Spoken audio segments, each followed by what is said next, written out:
With me, please. I have just talked with Earl Wilson. If you turn around, I think everyone can see how beautiful you are tonight, right here on this camera. We've talked with Earl Wilson, and he's been a judge. I guess he's just about the dean of Miss Universe judges. And this is your first time with us. Yes, it is. I'd like to get your impressions and perhaps the ladies' viewpoint. Well, I think it's very difficult for me because I'm not used to interviewing anybody. The leg's always been on the other, foot's been on the other foot, yes. I mean to say. So I found it hard to talk to the girls and hard to stop talking to them because I found it very interesting talking to them all. And I had a tendency to just want to talk the night away. And the first night I think I took 3.5 hours to get through 30 girls, which was too long. Well, that's very interesting. I feel very sympathetic towards them all. And let me ask you something about those interviews, because I talk about them a great deal during the telecast. And when you went into yours, for example, did you have a list of prepared questions, and did you stick with that list, or did you just digress? How did you do it? No, I didn't have any questions prepared. I just started off talking to the girls, and of course it depended upon whether they could speak English or where they were from as to what I was interested in asking them. I asked them all different questions, I think, except for one or two things. I mostly asked all of them why they entered it. And they mostly said they entered because they wanted to travel, which is a good enough reason, I guess. It certainly is a good reason. They've traveled already because they've come here to this beautiful island of Puerto Rico, and now if the one young lady who becomes Miss Universe, she will see the world. Yes. But now, when you went about the interview, did you find that some girls just immediately just opened up and were able to talk with you? Yes, some of them do find it much easier to talk than others. They have a natural ability to talk, even if it's not their own language. They find it very simple. Others are very, very shy, but that doesn't necessarily mean that they're not a good candidate. No, I have found, now when I'm here with them for the week when we're working on the Tuesday night stage show and the telecast for Saturday night, and I find the girls sometimes will come in and be very shy and very withdrawn, really. And as she becomes confident of her surroundings and knows that we're all her friends, she just opens up and a whole new personality blossoms. Yes, I think it's true. I think that whoever wins this will probably blossom forth even more with the amount of exposure to different people that she'll get. For example, I wish her a lot of luck. This little Miss Japan in this pageant, when I first tried to talk with her this week, she would hardly talk with me, even though she did speak English. Yes. And yet in the interviews, she was hilariously funny, which you would never expect. No, I know. She was smashing. Yeah, I really liked her. Well, it is a pleasure to have you with us, and I'm sure that we'll have you back. Let's have a nice hand here, ladies and gentlemen, for Lynn Redgrave. All right, Mitch, do we have them? Thank you very much. And here's the announcement we've all been waiting for. Now, girls, I'm going to read the runners-up first. The fourth runner-up is Miss England.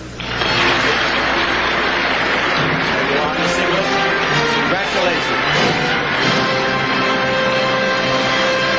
The third runner-up is Miss Israel.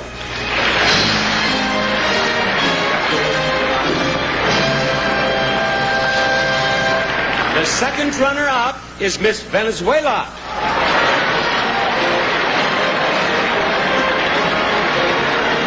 Both of you just step right down here with me, please. Both of you right down here. Now, one of these girls will be the first runner-up. One will be Miss Universe. The position of first runner-up is very important because if for any reason Miss Universe cannot fulfill her obligation, the first runner-up will become Miss Universe. The first runner-up is Miss Brazil, Miss Australia, Miss Universe.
inviting you to join us next year for the Miss USA pageant.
So many mixed emotions, I can't say. I'm just shaking all over. Did you, when you came here to Puerto Rico, did you have any idea that you might end up as Miss Universe? Were you?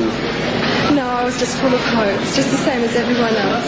And in our interview, you told me that you are a weather bird back there in Perth. That's right. And now you will have to take leave of absence from your weather forecasting and travel all over the world. Have you traveled much as yet, Kerry? I've travelled from Australia to London. And have you been on the continent of Europe, or have you been to the Orient? I called into Rotterdam on the way to London, and that was my first stop in Europe. That's all. What are your impressions here of Puerto Rico? Oh, it's fantastic. It's the most beautiful place. And it became more fantastic just a few moments ago, Sure didn't it? did. Well, we certainly have a beautiful Miss Universe. Now, what will be the first thing you do? Who will be the first person you call and tell about your good fortune? My mother and father. And is there a young man back in Australia? No. Maybe a couple of young men who will hear about this? Yes. Yes. Just some friends. And your